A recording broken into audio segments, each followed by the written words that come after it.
Akhirnya waktu itu Pak mantan Bupati Pak Agus Faturrahman saya undang, kepala sekolah Sesragen saya undang, tokoh-tokoh di pemerintahan saya undang.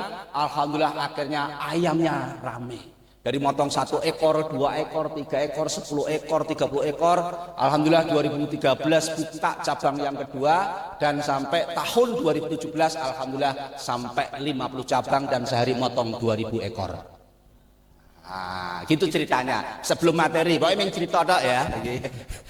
Oke. Nah, setelah itulah akhirnya Bupati Sragen mengamani saya menjadi takmir Masjid Raya Al-Falah. Dan saya mulailah ketika itu, saya akhirnya memutuskan tahun 2019 saya berhenti, sudah tidak ngurusin bisnis, tapi saya berbisnis dengan Allah karena jadi marbot masjid. Akhirnya keluarlah tulisan buku saya yang ketiga, yaitu Strategi Memakmurkan Masjid. Inilah profil perjalanan saya yang belum kenal, sehingga saat ini diminta ngisi materi campur-campur. Ya, baik bisnis dan masjid. Baik, Bapak Ibu semuanya, tinggal 15 menit. Oke. Kenalan ya. Rung materi. Rung materi. Bapak Ibu semuanya, kenapa saya saat ini memutuskan diri fokus jadi marbot masjid? Pertama, dasarnya adalah ngurus masjid itu adalah tidak hanya tujuannya dunia, tapi ngurus masjid adalah sampai mikir akhirat.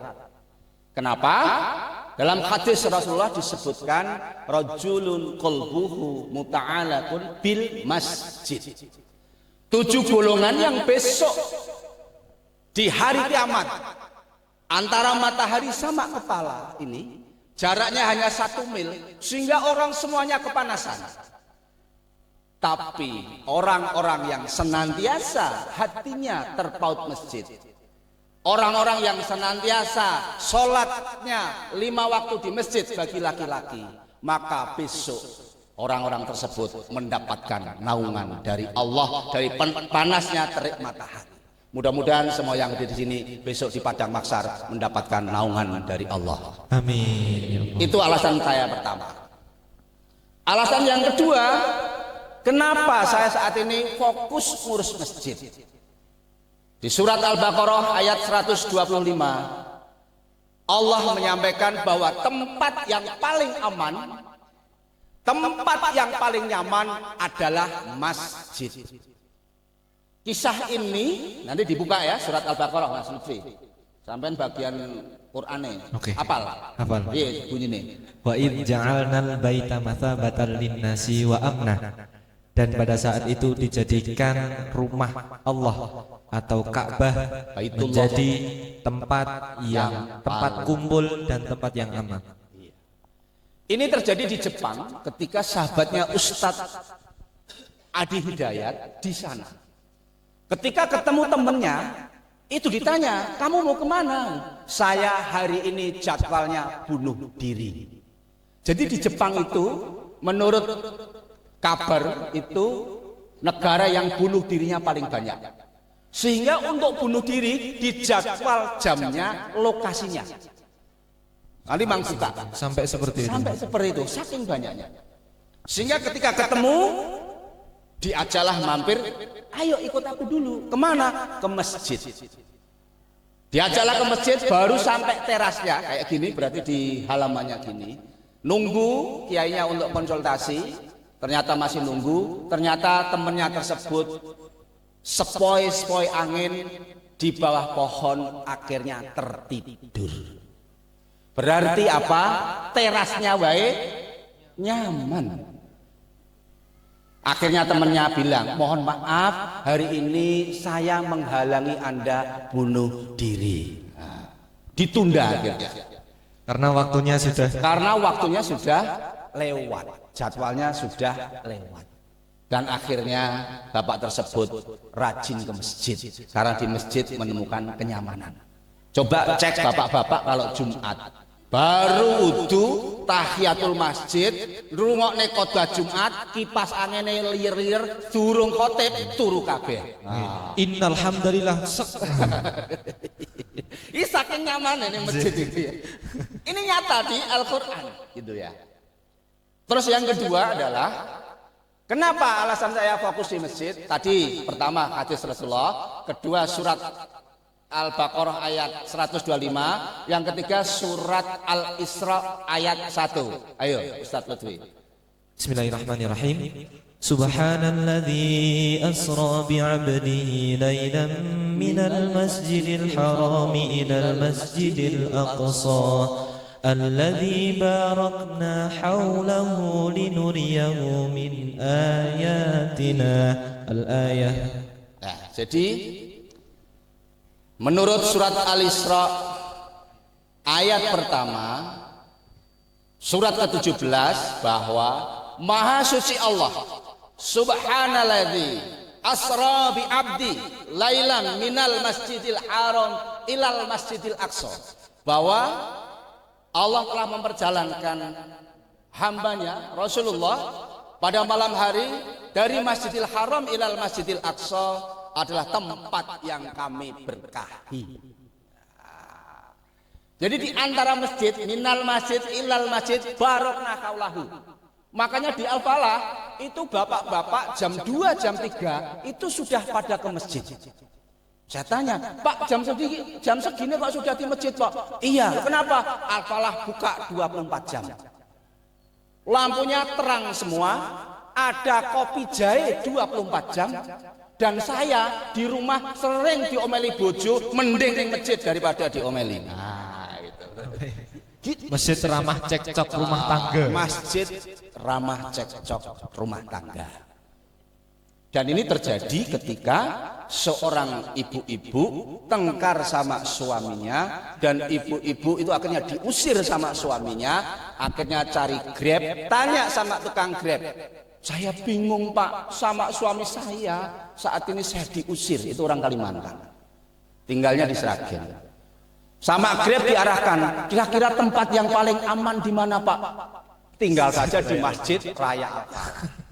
Bawa mobil bak terbuka, kasur digawa, klambi digawa, perangkat digawa, lapor karo security. Pak Kus, ki enek wong diusir piye carane? Masjid golekne kos.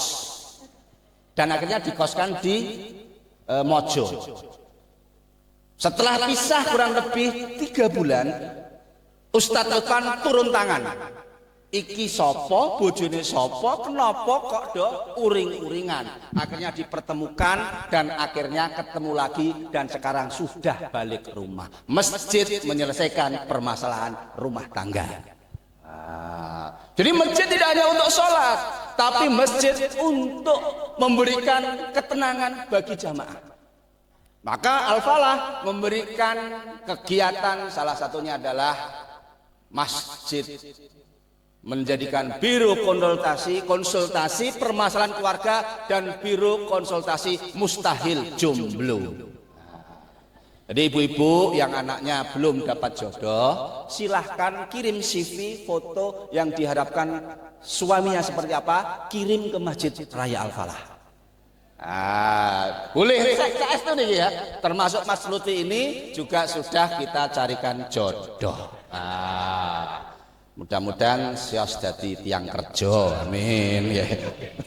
Ngeri ini. Ayo ben sering sini gini. Nah, ini pengalaman dari Ustadz Mufti Al-Hafidh Imam Al-Falah yang kedua, alumni pesantren Baitul Hikmah Sukoharjo, rumahnya Lombok, sama Al-Falah karena bacanya bagus, kita cegah untuk balik ke Lombok. Tapi masjid harus ngasih solusi. Gimana? Golek ke bojo wong Sragen. Takmir mencarikan jodoh, akhirnya dapat istri orang Tanon. Pas nikah nggak punya duit, takmir iuran ben iso ijab kabul. Ben betah telepon bapake, Mas Mufti, lebih baik kita cabut kakaknya dari Lombok biar menetap jadi Sragen. Takmir telepon catatan sipil, tolong ini biar jadi Imam Al-Falah segera diproses menjadi KK dan KTP Sragen.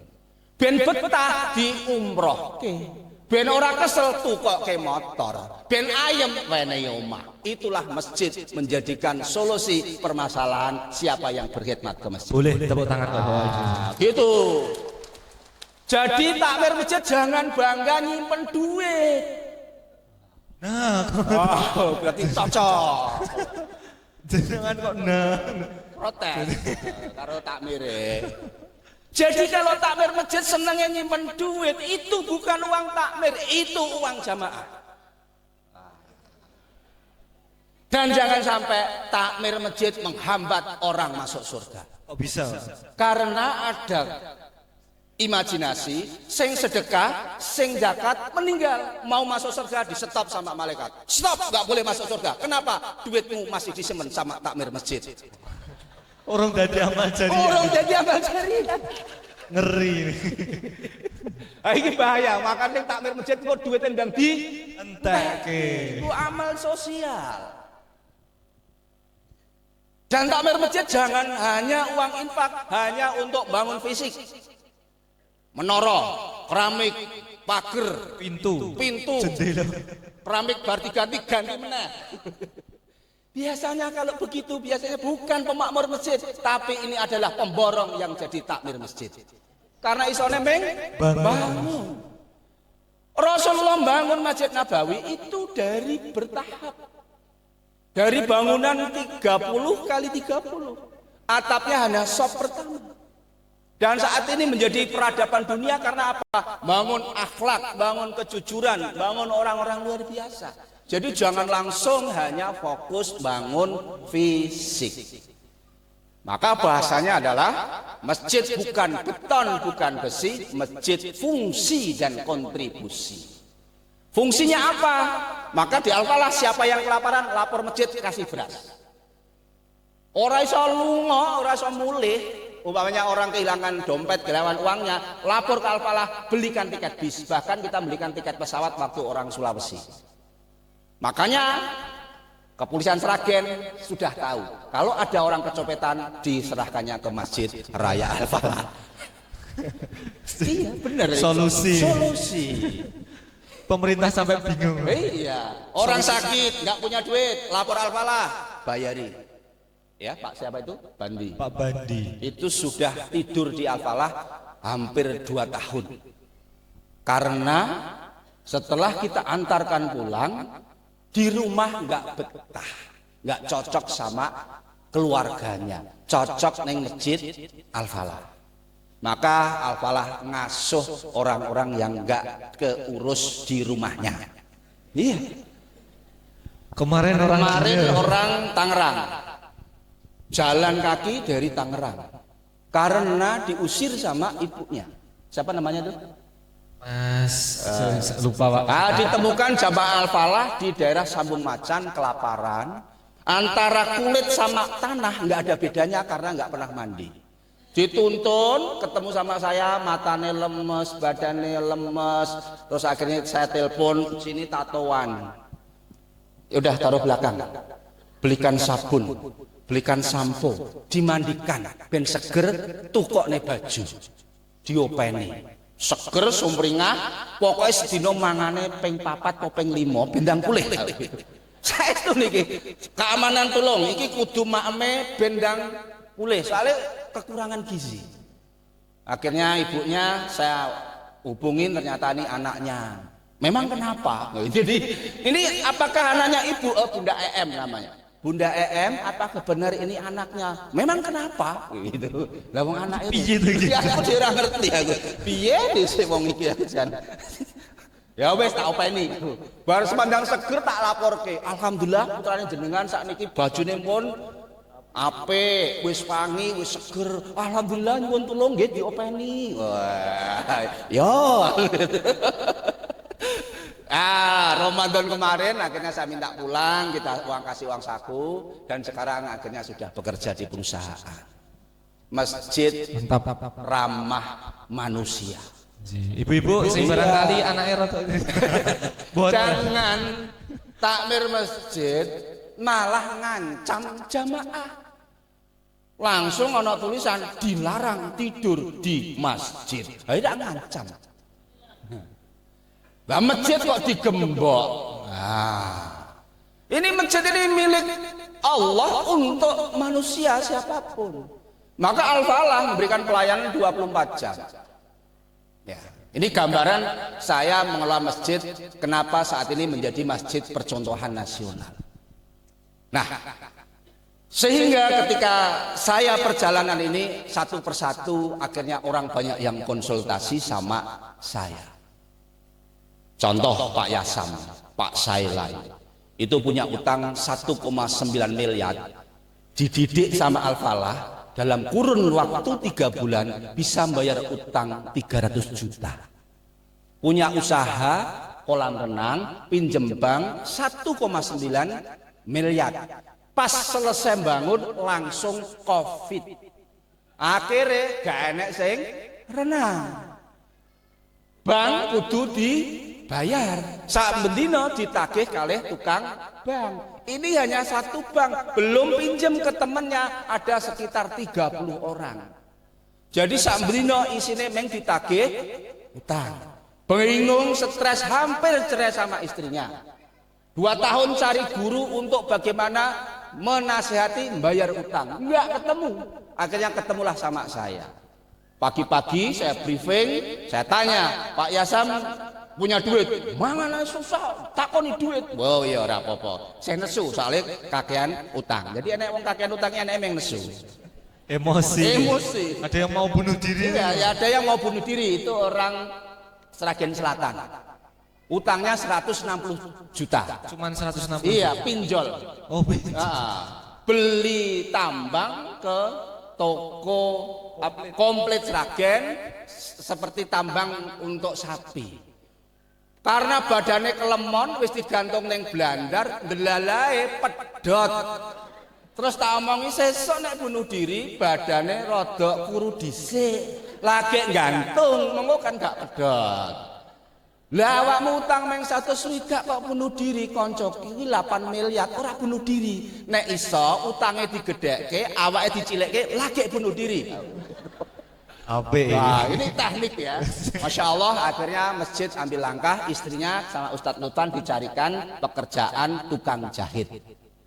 Nah, tenang, sering masjid, ayem atine, ra usah kemrungsung, utang ki ora usah bingung, sing penting di sahur. Kertas wae. Ra usah bingung. Nek rong di duit dijelaske sauri omongan. Pelan-pelan paham. Nah, berkembali Pak Yasam tadi nggak punya duit, akhirnya Al-Falah ambil inisiatif. Gini Pak Yasam, rumahnya Gondang, yang jenengan mangke bisa lihat ya, Gondang sebelah barat pasar. Kita kirim 150 anak yatim. Kita sewakan odong-odong ya. Nah, ini saya nganter Mas Lutfi. Terus di sana ngapain Mas waktu itu? Di sana renang Pak. Renang? Padahal jam 12 siang. Panas ini ngentak-ngentakan ya. Renang sedanten Pak. Renang Tapi kabeh. seneng semua Pak. Seneng, terus Donga doa bareng-bareng. Gandeng panas, do seneng rakulina renang, doa bersama anak yatim. Setiap anak kita kasih uang 150 juta. Pak Yasam enggak 150.000 Pak. 150.000. Sampai nerang ngantuk gitu ya. Ngeri. Pendang suge. Didongake Pak Yasam nyiapin soto.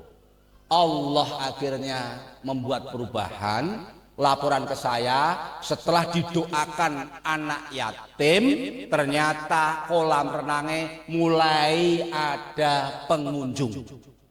Telepon saya lagi, Pak, kira-kira teknik apa lagi yang harus dilakukan? Teknik ini belum dilakukan oleh pemilik kolam renang. Apa Pak? Renang sepuasnya, bayar dengan doa.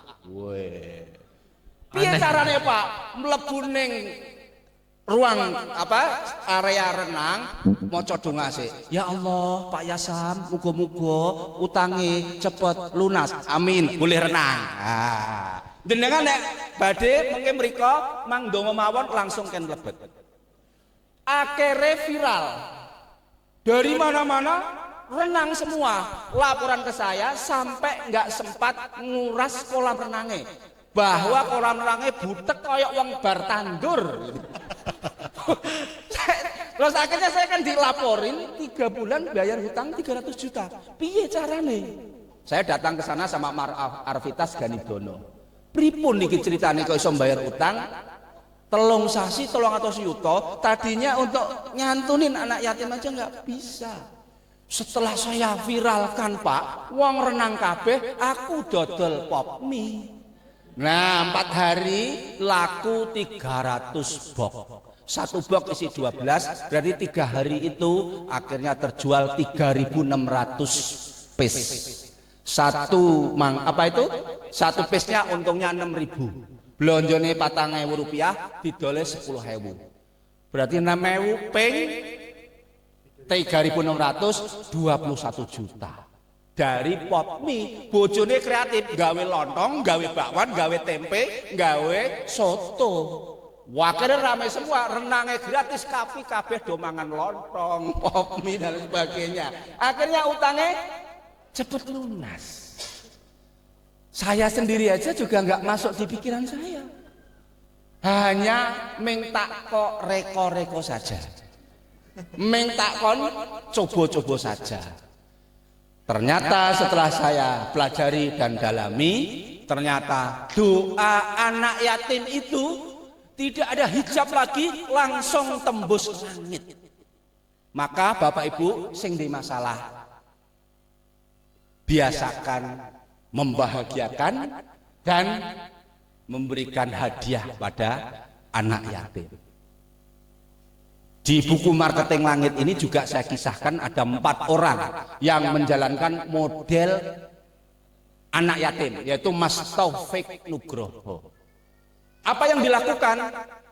Pak Gus, aku ngelamar wong peng bolak-balik ditolak terus. Kira-kira Pak Gus ndek cara apa ora? Wes ngene wae. Pripun Pak Gus? Ajak bapak, ibu, mbah ning ayam geprek maem bareng bersama anak yatim. Terus setelah pulang anak yatimnya kasih uang saku. Dijalankan betul. Itu tahun 2011. Dipraktekkan itu orang Jati Tengah. Dipraktekke sampai beberapa bulan ora mandi. Protes kalih kula. Lho jare doa anak yatim makbul kok ora Pak Kus.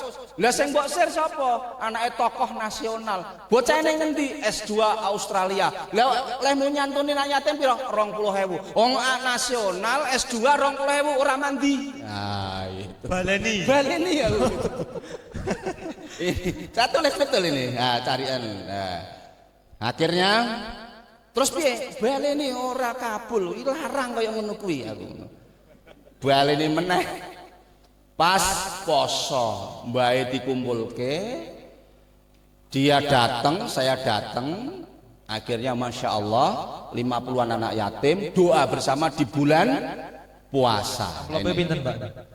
Di amplopi tak kon ngundake. Yus paling ora 50.000 mangan bareng. Wong apik kok mbok tuku murah ora kabul. Malaikat yo sithik kok njaluk apik. Betul lebih praktekin, saya sendiri yang memimpin doa. Ya Allah, di bulan Ramadan ini saat ini ayam geprek banyak yang hadir, mohon didengarkan. Saat ini penuh semua doa diijabah. Dan saat ini Mas Taufik Nugroho akan melamar seorang wanita ngambil S2 di Australia. Mudah-mudahan engkau kabulkan ya Allah. Bar poso rampung panggil kali kula langsung meluk lo. Matur nuwun Pak Kus, apa lamar aku ditampa. Yaitu yang dilamar adalah adiknya Pak Amin Rais, yaitu Pak Dahlan Rais, dan sekarang ngajar di UMS. Putranya sekarang sudah 2. Sing rada angel golek bojo lapor kula, mengke kula kasih cara teknik nek sing rada apik ya rada larang. Nah itu ya.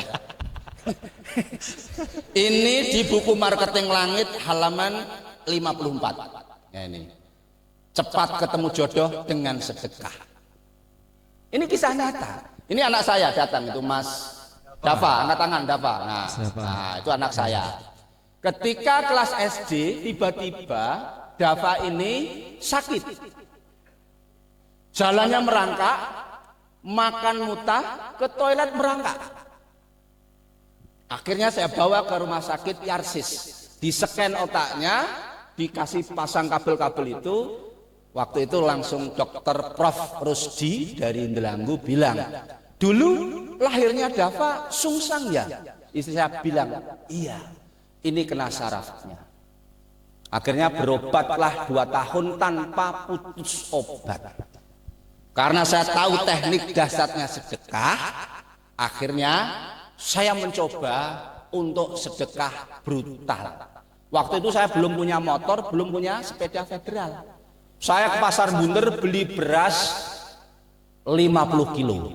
Saya kasihkan ke yatim piatu yang ada di dekat Birrul Walidain. Langsung saya serahkan, mohon doanya anak saya sudah berobat selama 3 bulan. Mudah-mudahan dengan sedekah ini bisa menyembuhkan penyakitnya. Amin. Waktu itu harus bayar kurang lebih 1,5 juta, masuk di dalam kayak kapsul itu, ternyata langsung ditunda. Dan Masya Allah nggak nyampe 6 bulan dan nggak usah berobat selama 2 tahun, tiba-tiba Dava sembuh total dan akhirnya belajar di Baitul Quran, ngapelin Quran. Jadi sing sering loro-loronen iso dadi kurang sedekah. Cocok. Iya. Tuh. Sing kangelan uripe sing nggak selesai, sedekah bisa menjadi solusi penyelesaian permasalahan kita. Sekarang orang-orang kalau sedekah itu amang-amangan, Pak. Kenapa? Soalnya kalau bayar di WC itu kan berapa, iya. Pak? 2.000. Bayar parkir 2.000. Nanti sedekahnya juga 2.000. Nah, ini dipadake, Pak. Mestine masjid sedekah lebih gede. Iya. Makanya ibu-ibu latihan setelah pulang dari sini, latihannya gampang. Setiap belanja ke tukang sayur ojo nawar. Wah, kapok. Mas, bikin pinten Mas, 50.000, bayar 50.000. Raiso, Pak. Mas, kabeh pira totale 36. Alah, koyo ngene kok 36 dinyang sampai neritil. Nah, mulai sesuk nek iso kali tukang sayur malah dikagetin. Pamane enteke 18.000, wenehi 20.000. Mas rasa susui wis PN kabeh. Oh, mesti tukang bakule kaget wong ki rada kok lara apa piye. Karena ini menjadi tradisi, istri saya aja sudah saya ajarin juga tetap aja ngenyang entek-entekan. Sama aja. Waduh angel ditoto nek kon masalah ngenyang itu jago pokoke. Itu yang saya lakukan dan akhirnya saya belajar namanya sedekah brutal. Nah, Sedekah kaget. sedekah kaget. Bapak-bapak, ibu-ibu kalau ngasih toilet berapa?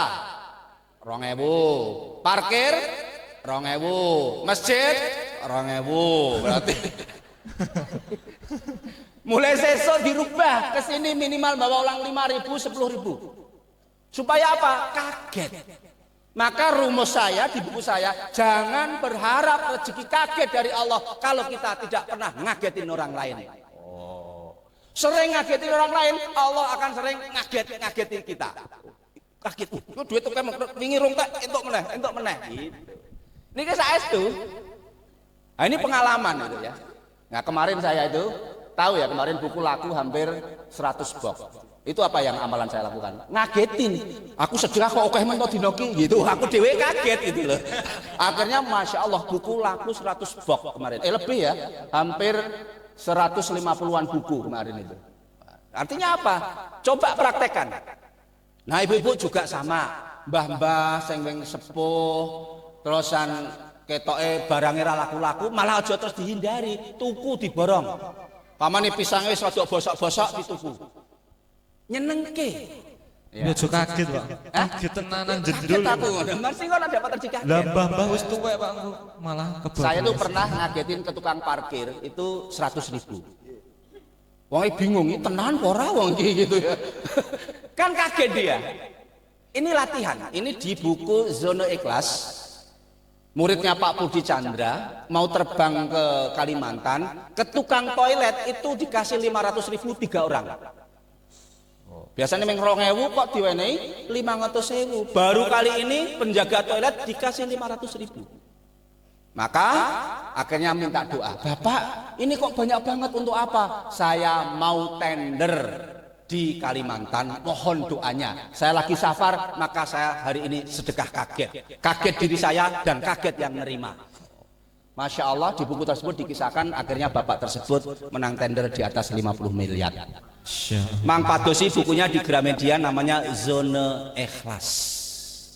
Sesekali nek ketoke rada awel pisan-pisan bae. Ya, terus bapak-bapak nek iso sering ngageti karo bojone. Ya, wingi berarti kayak duit kayak meneh, lo mesti kaget ya. Oh, 20% Bu. Oke mentok Pak, aku praktekir anu nih Pak Kus mau. Karena ini sesuai dengan ayat di Al-Baqarah surat 262. Gimana Mas Lufi? Masalul ladzina yunfikuna amwalahum fi sabilillahi kamathali habbatin ambatat sab'a sanabila fi kulli sumbulatin mi'atu habbah. Ya. Jadi perumpamaan orang yang menafkahkan hartanya di jalan Allah seperti satu butir biji benih yang menumbuhkan 7 tangkai. Dan pada setiap tangkai tumbuh menjadi 100. Jadi orang sedekah itu menurut surat Al-Baqarah ini dilipat gandakan sampai 700 kali. Ini adalah wahyu. Wahyu itu suatu kepastian, maka diimani dan dipraktekkan. Ya, wis 8 seberapa, yes. Oke, siap. Tutup ya berarti. Pun Mas iki. Oh, pripun? Boleh. Tambah. Boleh, Bu. Rusuh. Ya. Baik, ini yang saya tulis di Marketing Langit. Sing do bisnis, sing do dagang, mang prakteke. Saya sama Mas Dodok Sartono. Kenapa bisnis saya berkali-kali bangkrut? Karena dulu saya belum mengamalkan Al-Baqarah ayat 261. Maka saya sepakati sama Mas Dodok Sartono, setiap laku 1 ekor disedekahin 1.000 rupiah. Jadi nek motongnya 2.000 berarti 2 juta. Nek dihitung yo akeh men gitu ya. Awel. Biasanya wan ngono nek pas lagi ora duwe pokoke nek duit aku harus sedekah akeh. Nek wis di duit lalu. Maneman. Nah, inilah gambaran perjalanan bisnis yang saya lakukan sehingga sampai dimudahkan sama Allah. Dan sekarang saya sama Mas Dodo akhirnya berkhidmat di masjid dan berkhidmat di Lajis. Penutup. Swalus perapat. Somben tambah meneh. Karena hari ini saya diundang sebetulnya bukan jadwal saya dan kurang persiapan. Maka tadi juga sing penting perkenalan dulu. Nggih, sithik-sithik Pak. Biar besok diundang lagi. Penutup. Ketika Allah menciptakan bumi, maka bumi bergetar dan bergoncang. Ini hadis qudsi. Maka Allah menciptakan gunung, maka bumi terdiam. Lalu malaikat bertanya, "Ya Allah, adakah penciptaanmu yang lebih hebat daripada bumi dan lebih hebat daripada gunung?" Ada. Apa? Yaitu besi. Malaikat tanya lagi, "Ya Allah, adakah penciptaanmu yang lebih hebat daripada besi?" Ada, yaitu api. Jadi besi seapapun, sebaja seapapun, kalau dibakar pasti akan meleleh. Ya Allah, adakah penciptaanmu yang hebat daripada api? Ada, yaitu air. Jadi api segede apapun, makanya ada pemadam kebakaran. Ketika saya datang ke Banda Aceh, ketika tsunami, saya kaget. Ada kapal besar banget di tengah kota. Saya tanya, ini apa? Kedorong oleh air. Malaikat bertanya lagi, "Ya Allah, adakah penciptaanmu yang lebih hebat daripada bumi, gunung, api, air?" Ada, yaitu angin. Maka angin ini adalah kekuatan yang sangat dahsyat. Malaikat bertanya lagi, "Ya Allah, adakah penciptaanmu yang lebih hebat dari semuanya itu?" Ada, yaitu orang yang bersedekah dengan tangan kanannya, tangan kirinya tidak mengetahui.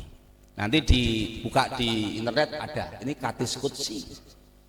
Materi tadi adalah marketing langit. Kalau masalah masjid belum saya jabarkan dengan banyak.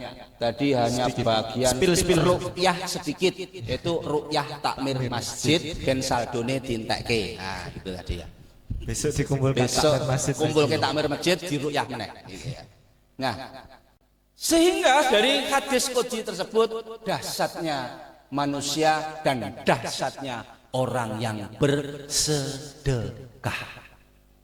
Maka dari itu, ibu-ibu khususnya, mulai hari ini dipraktekkan setiap pagi jenengan bikin celengan sendiri. Setiap pagi masuk ke 1.000, 2.000, 5.000, 10.000 setiap pagi. Setiap pagi subuh. Kenapa setiap pagi dan subuh? Karena malaikat turun mendoakan orang yang bersedekah. Ada 2 malaikat. Yang satu berdoa, ya Allah, orang yang sedekah hari ini limpahkan berkah. Dan malaikat yang satu, ya Allah, hancurkan, musnahkan bagi hambamu yang pelit. Maka saya saat ini melaunching namanya Kampung Sedekah Masjid Taqwa Pecing. Ini kalau bisa di sini kajian akad pagi sudah kenceleng digomule setiap akad pagi setor ke panitia.